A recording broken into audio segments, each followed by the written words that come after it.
بسم اللہ الرحمن الرحیم۔ ناظرین و سامعین السلام علیکم۔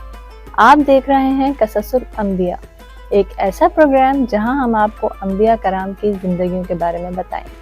یہ کہانیاں نہ صرف ہمارے ایمان کو تازہ کرتی ہیں بلکہ ہمیں صبر، شکر، تقویٰ اور سچائی کی راہ پر چلنے کا درس بھی دیتی ہیں۔ آج کی نشست میں ہم آپ کو ایک ایسے نبی کریم کی زندگی کے بارے میں بتائیں گے جنہیں اللہ تعالیٰ نے ہمارے لیے مشعل راہ بنا کر بھیجا۔ تو آئیے اس بابرکت سفر کا آغاز کرتے ہیں۔ حضرت لوط علیہ السلام کا قصہ ایک عظیم سبق ہے جو ہمیں برائی سے دور رہنے اور اللہ کی ہدایت کے راستے پر چلنے کی تعلیم دیتا ہے۔ یہ کہانی ایک ایسے شہر کی ہے جو اپنی برائیوں میں ڈوبا ہوا تھا اور ایک نبی جو انہیں سمجھانے کے لیے بھیجے گئے۔ حضرت لوط علیہ السلام حضرت ابراہیم علیہ السلام کے بھتیجے تھے۔ جب ابراہیم علیہ السلام نے اپنی قوم کو شرک اور بت پرستی سے روکا تو لوط علیہ السلام بھی ان کے ساتھ چلے گئے۔ اللہ نے انہیں نبوت عطا کی اور ان کو سودم اور عمورہ نام کے شہروں کی طرف بھیجا۔ یہ شہر آج کے فلسطین اور جارڈن کے بیچ میں ہے، مگر لوط علیہ السلام کی قوم دنیا کی سب سے بری قوم تھی۔ یہ لوگ نہ صرف بت پرست تھے بلکہ فحاشی اور بدکاری بھی ان کا معمول تھا۔ یہ مردوں سے بے حیا حرکتیں کرتے اور گناہوں کو اپنی زندگی کا حصہ بنا چکے تھے۔ یہ پہلی قوم تھی جو ہم جنس میں مبتلا ہو گئی تھی۔ حضرت لوط علیہ السلام نے انہیں سمجھایا، اے میری قوم، تم ایسے کام کیوں کرتے ہو جو تم سے پہلے کسی نے نہیں کیے؟ تم عورتوں کی جگہ مردوں کے پاس کیوں جاتے ہو؟ یہ بہت بڑا گناہ ہے۔ اللہ سے ڈرو اور صرف حلال کام کرو اور پاک راستہ اختیار کرو۔ لیکن ان کی قوم ہنسنے لگی، ان کا مذاق اڑانے لگی اور کہنے لگے، اے لوط، اگر تمہیں یہ پسند نہیں ہے تو یہاں سے چلے جاؤ، ہماری آزادی ہم سے نہ چھینو۔ لیکن لوط علیہ السلام نے انہیں روکا، بہت سمجھایا، بار بار روکنے کی کوشش کی مگر کوئی نہیں مانا۔ جب لوط علیہ السلام نے دیکھا کہ یہ قوم نہیں سدھرے گی تو انہوں نے اللہ سے دعا کی، یا اللہ، یہ لوگ نہیں مانیں گے تو ان کا فیصلہ فرما۔ اللہ نے حضرت لوط علیہ السلام کی دعا قبول کی اور اپنے 3 فرشتوں کو بھیجا، حضرت جبرائیل علیہ السلام، میکائیل علیہ السلام اور حضرت اسرافیل علیہ السلام۔ یہ فرشتے حسین نوجوانوں کی شکل میں حضرت لوط علیہ السلام کے شہر آئے۔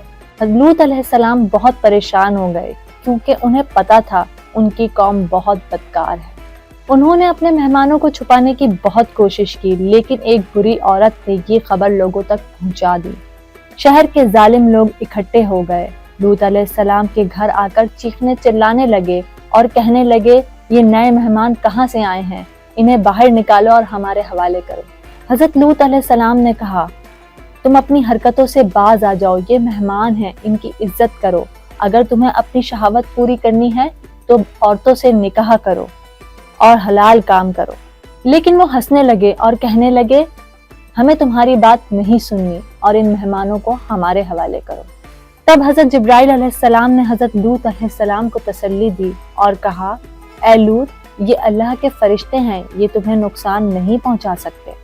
اب اللہ کا عذاب ان لوگوں پر نازل ہونے والا ہے۔ پھر حضرت جبرائیل علیہ السلام نے ایک زوردار چیخ ماری اور وہ لوگ اندھے ہو گئے اور لڑک کر گرنے لگے اور صرف چیخ رہے تھے۔ فرشتے نے حضرت لوط علیہ السلام سے کہا، اے لوط، تم اپنے اہل و عیال کو لے کر رات کے اندھیرے میں نکل جاؤ، مگر خبردار پیچھے مڑ کر مت دیکھنا ورنہ یہ عذاب تمہیں بھی آ گھیرے گا۔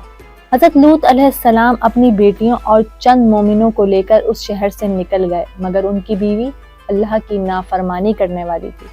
جب عذاب آیا تو اس نے پیچھے مڑ کر دیکھا، وہ بھی عذاب میں مبتلا ہو گئی۔ اللہ نے اس شہر پر ایک عظیم عذاب بھیجا۔ جبرائیل علیہ السلام نے اپنے پر سے پورا شہر پلٹ دیا، آسمان سے ان پر پتھر برسائے گئے، زمین نیچے سے پھٹ گئی اور پورا شہر مٹی میں دفن ہو گیا۔ یہ شہر آج بھی ڈیڈ سی کے نیچے دفن ہے۔ اللہ نے اس کو عبرت بنا دیا۔